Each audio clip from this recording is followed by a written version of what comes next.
Hello, everyone. Welcome to Inspired Aspirations. My name is Philip Baker, and I'm joined today by Gretchen Ehrlichman. Say hi, Gretchen. Hello. So today we're going to be talking about common questions that we get when we tell people, I want to go join religious life. I want to, in my case, hopefully one day become a priest, and Gretchen wants to go be a nun. And that usually causes a lot of questions for whatever reason. So Gretchen, what's perhaps the most common question you get whenever you tell people you want to go be a nun?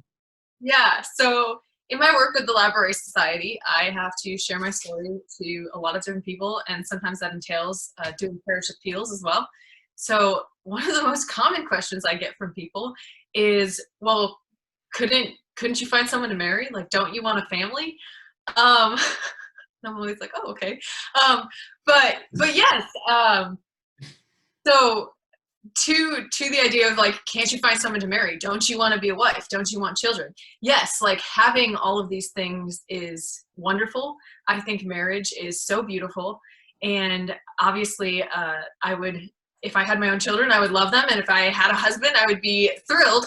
But it's not that I don't want these things, but that I feel that God is calling me to give up these things that are beautiful and good in and of themselves for something different, for something that is going to serve him in the way that he has planned for me to live my life. And so in a way, yes, I do think those things are beautiful, and there is a desire in my heart for those things, but I'm choosing to give those things up because I want to follow something different. So no, it's not like I just have been waiting for someone to ask me out, or that I can't find someone to date, so I've just decided to become a nun. It's that Plan B. yeah, no, it's that I actually have made the choice to say no to these beautiful and good things for something different. Yeah, and I know, there's kind of that thought, I think, sometimes of, oh, well, he's going to go be a priest because clearly, he just had no luck. Poor guy. There's his plan B. Bye. And in fact, like Gretchen, that's not the case. And something that vocation directors and my spiritual director made clear early on was like, if you think you're unqualified to be a husband and a father, you're definitely unqualified to be a priest, because every priest is called to be a husband and father, just a husband to the church and a spiritual father, and so in that way, everyone in those vocations is called to live that out. And if you can't do it, married to a woman, there's no way you can do it married to God's church. So, and these are good and beautiful vocations, and we need to answer the one that God has called us to, whatever that is.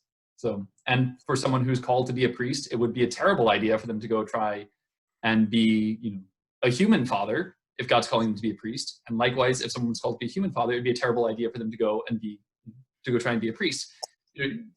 God calls us specifically to different vocations, and we need to answer where we're called. Yeah. And that was something that like vocations directors hammered into me, throughout the process. Yeah. Great. Well, can you tell us one of the questions that you've gotten most often? Yeah, I think perhaps a big one was like, growing up, I was hell bent on being an actor from the time I was 12. I was like, I'm going to be an actor, and I'm going to be famous, and it'll be great, and I want to be in a Star Wars movie and have my own lightsaber. And that's what happened. And I don't think it's going to, God be praised. And so like one of the questions was like, Philip, you wanted to be an actor for 12 years of your life. Like from the time you were like 8, how are you just going to give that up now at this point? And it's, I guess kind of going back to what we were talking about a minute ago of, if this is what God is calling me to, like, how could I say anything but yes? And the same with any vocation, any work that we do. Like, if God was calling me to be an actor, what could I do but say yes? But it seems to be the case that he is in fact not calling me to do that. So I must say no to this other good thing, or this other, thing that God is calling me to that would be better for me if this is what God is calling me to. No matter how difficult it might be to say no and shut the door on what that other thing was.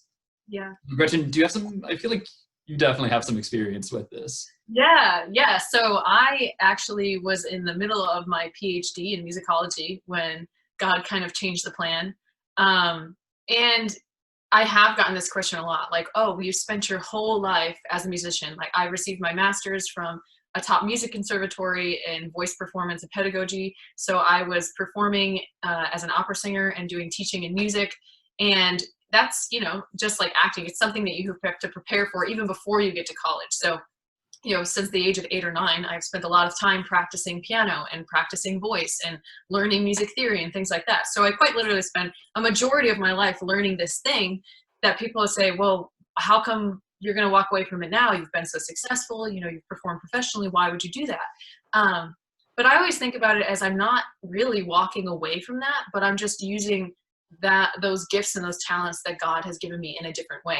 I mean, luckily in my case, when I become a nun, I will be singing the Liturgy of the Hours many times a day, and I will be using my voice for God, using my gifts that He has given me for Him. And so instead of just giving them to everyone on giant stages, I will be giving that to God, you know, in the cloister, God willing. So it's not giving them up, but giving them back to God, because everything that we have is a gift from Him. So, yeah. Yeah.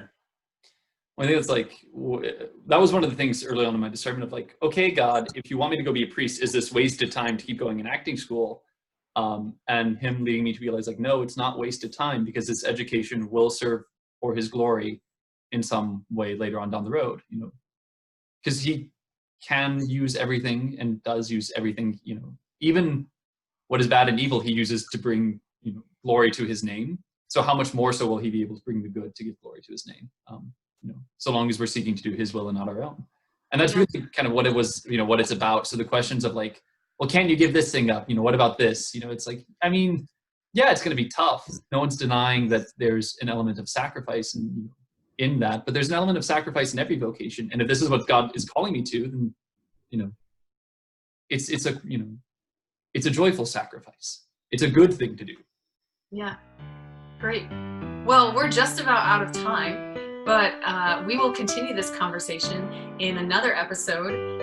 So look for Questions of Discernment 2, and we'll have some more questions that we will be answering for you about what people ask us in discernment. And if there are any pressing questions you have, please, you know, feel free to send them to us through any of the social media platforms or to our emails. Or, you know, carrier pigeons are great too. I have a roost outside my room. I don't. It'd be great if I did. But so thank you. Thank you for joining us on Inspired Aspirations. We hope to see you next time. I'm Philip. And I'm Gretchen.